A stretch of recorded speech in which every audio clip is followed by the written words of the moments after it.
Bonsoir à tous. Comme promis, je vous avais dit qu'on ferait des petites vidéos sur le curriculum des chakras, connaître leurs fonctionnalités, leurs défauts, les points négatifs, les points positifs, la lithothérapie, l'animal totem qui est correspondant à celui-ci, le côté émotionnel. Enfin, on va prendre tout point par point et voir un peu ce qu'il en est, et on reviendra sur les cartes par la suite.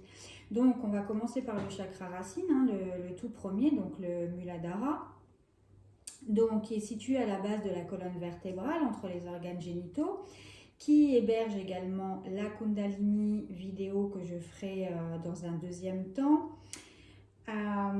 Donc il permet en fait à ce chakra là d'avoir un bon ancrage. En fait c'est un moyen en fait d'être connecté à la terre, d'avoir cette reliance en fait entre vous et la terre, comme l'enfant dans le ventre de la maman avec son cordon. Donc celui-ci touche en fait essentiellement à la relation à la vie, donc notamment à Gaïa, donc vous mettre en adéquation dans le monde, et également donc c'est lié à l'argent, à votre vie professionnelle, à votre confiance. Donc, comme je redisais, il héberge la Kundalini, il symbolise aussi la fleur de lotus. Donc, la fleur de lotus qui est la signification un peu de la force tranquille. Elle est représentée un petit peu avec le triangle inversé. Donc selon la psyché, il fait corps donc de l'esprit, l'intellect et la conscience, et notamment également l'ego.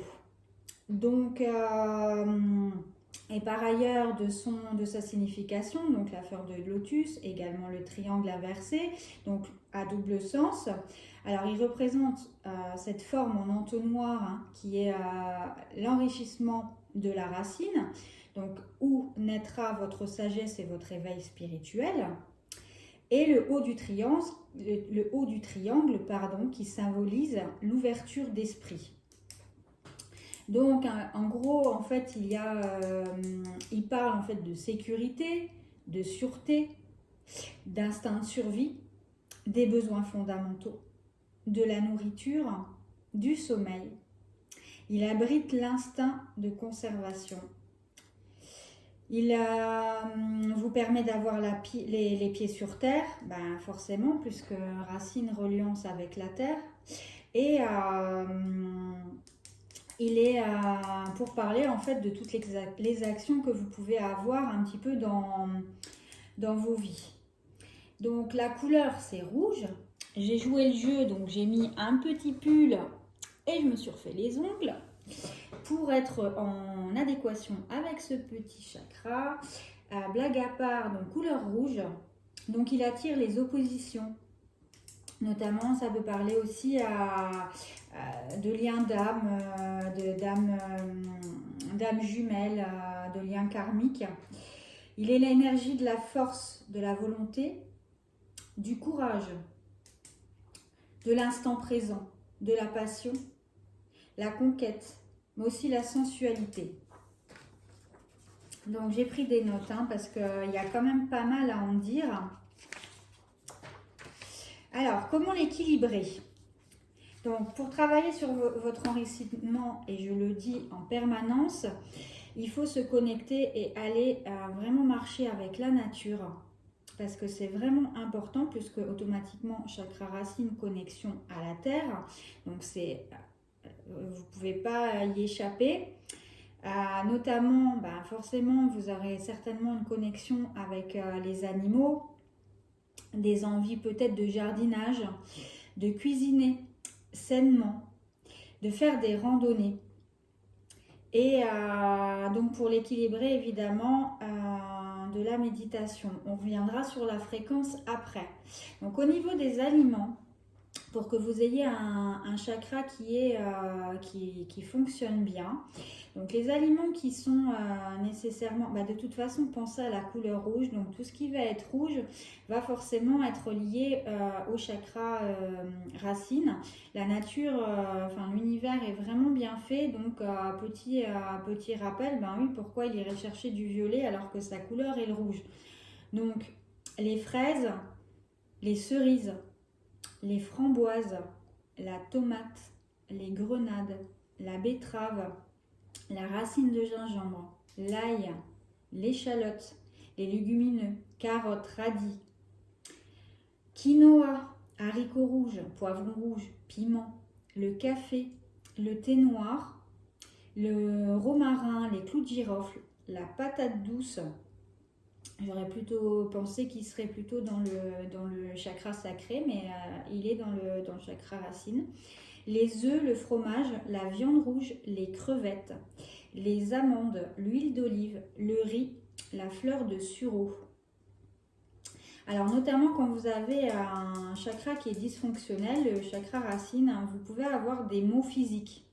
Alors ça sera vraiment plus ciblé au niveau des articulations, des os, des pieds, des jambes, mal au coccyx, problème de poids, on va y revenir, les genoux, les mains, la respiration et le souffle.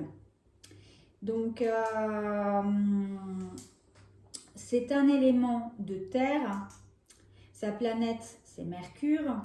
Le côté positif, c'est l'énergie vitale, étant donné qu'il héberge la Kundalini, je le redis, en fait, le prana qui va du chakra racine au chakra couronne, et qui est un serpent loti qui a une énergie pour l'instant dormante, et le but c'est de réveiller la Kundalini, mais je ferai une vidéo là-dessus.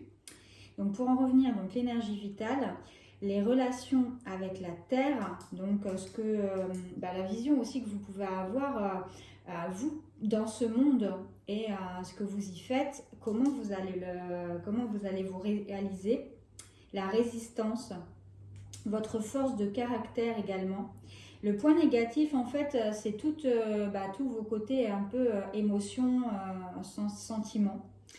Donc, quand on a le chakra qui est défaillant, on est agressif, on a tendance à être un peu égoïste, on a des faiblesses mentales, on peut avoir des pertes de mémoire, on a beaucoup de dépendance, notamment alcool, cigarettes, pétard et toute drogue confondue.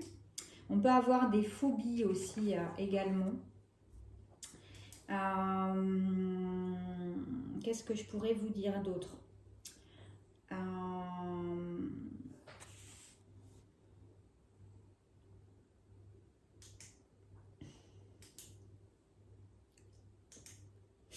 Alors, vous pouvez aussi, avec le chakra, quand vous avez le chakra racine, le but en fait, donc le chakra racine, la fréquence en fait qui répare celui-ci, c'est la fréquence 396 Hz. 396 Hz. Donc celle-ci, en fait, cette fréquence Hertz va dissoudre vos pensées négatives, tout ce que je vous ai dit auparavant. Donc elle va aller rechercher les blocages qui sont enterrés dans la terre, entre guillemets, si je puis dire, les blocages cachés. Vos croyances qui ne sont pas forcément toujours les bonnes.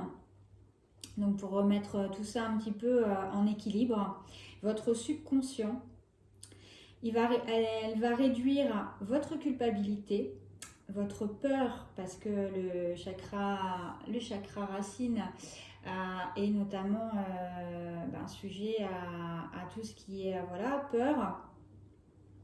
Ça va libérer tout ce qui est votre force intérieure, votre ingéniosité, puisque tout à l'heure on disait qu'il y avait des défaillances un petit peu mentales. Vous avez du mal à réfléchir, et du coup en allant réparer avec cette fréquence, vous allez pouvoir avoir un peu plus de conscience sur ce que vous allez faire, des choses, et mettre en place des plans d'action par rapport à votre vie professionnelle et vous donner beaucoup plus de courage. Voilà. Ensuite, qu'est-ce que je pourrais vous dire d'autre? Alors, la couleur rouge, c'est aussi la couleur du sang. Donc, vous pouvez aussi avoir des fois quand vous avez le chakra qui est vraiment, qui veut vous dire qu'il est temps de faire attention à lui. Vous pouvez avoir des brûlures ou des inflammations parce qu'il a la couleur du sang. Ça évoque aussi les dangers et les interdits, hein. Voilà. En animal totem, alors, il symbolise deux animaux. Le serpent, donc notamment, encore une fois, nous avons l'énergie vitale, la Kundalini, donc forcément le serpent, c'est pas étonnant. Donc, symbole de sagesse et de pouvoir. Donc, il fait 3 tours sur lui-même. Les trois tours peuvent représenter les 3 états de conscience, le passé, le présent et le futur. Le demi-tour sur lui-même représente la transcendance de la conscience ou du temps. Et il représente également l'éléphant qui est naturellement signe de sagesse et de force, symbole de la compassion, de l'intelligence et de la confiance. Donc tous représentatifs de l'énergie de la Kundalini, hein. Donc, qu'est-ce que je pourrais encore vous dire? Donc, je vous mettrai quand même un petit test des chakras pour voir ceux qui sont défaillants dans le descriptif de la vidéo. Comme ça, vous pourrez faire un test qui est quand même pas mal et gratuit et qui vous permettra de voir quel chakra est défaillant.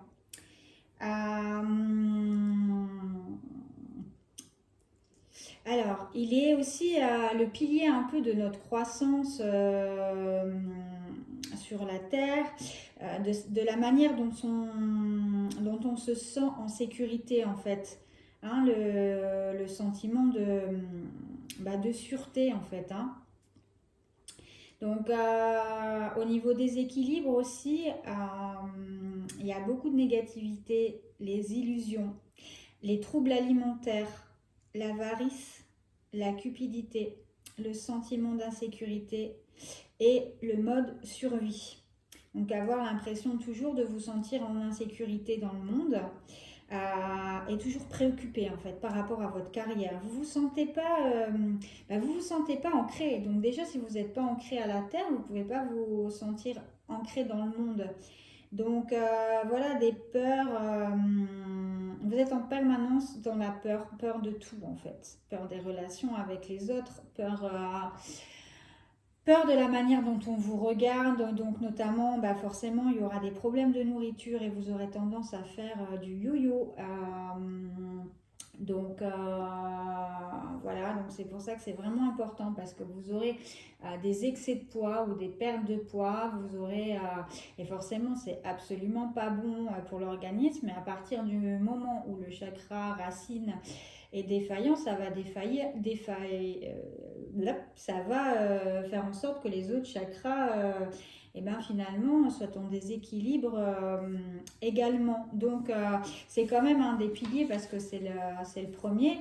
Et si vous n'êtes pas ancré à la terre, vous allez avoir quand même beaucoup de problématiques. Donc, et comme je vous disais, hein, au niveau côté émotionnel, tout ce qui est colère, dépression, culpabilité, la peur aussi, peur du manque, vous allez être souvent dans des blessures de rejet, blessures d'abandon, des angoisses, et notamment toujours sur le qui-vive, très agressif. Donc du coup, vous serez pas en communion forcément avec les autres, puisque vous serez toujours avoir peur que on vous mente, peur de faire confiance. Phobie, c'est pas génial, hein, parce que quand on a des phobies, c'est angoissant. Donc, on est vraiment dans ce côté, voilà, encore une fois, insécurité. Et c'est pas terrible, hein, donc, d'où notamment l'intérêt de reprendre voilà, son côté plutôt positif qui est plutôt la force, la volonté, le courage. Donc, à vous de travailler là-dessus. Côté lithothérapie, donc toujours penser que chaque chakra est associé à une couleur, chaque couleur est associée à une pierre. Donc, vous pouvez avoir au niveau des pierres qui réparent donc ce chakra-là, le grenat, l'hématite, le jaspe, l'onyx noir, la tourmaline et j'en passe et des meilleurs, il doit y en avoir d'autres, mais c'est ceux que j'ai pu trouver sur mes différentes recherches. Voilà, donc qu'est-ce qu'on nous dit en fait au niveau de la géométrie sacrée, au niveau du chakra racine? La fréquence du chakra racine, la fleur de vie rouge, stimule la passion et renforce nos sentiments de sécurité sur le plan physique, à la fois dans notre corps et dans le monde physique, évidemment, puisque vous devez être bancal en fait, c'est vraiment très important de tenir debout, hein. Et on nous dit pour une meilleure connexion avec la nature, je nettoie et je purifie mon chakra racine pour avancer plus sereinement. Voilà. Et puis là, hein, vous avez pu voir la carte de toute façon en 15 minutes. Donc vous voyez où il est situé. En fait, il est juste vraiment avant les parties génitales. Voilà pour le chakra racine. Et bien, je continue. Ciao.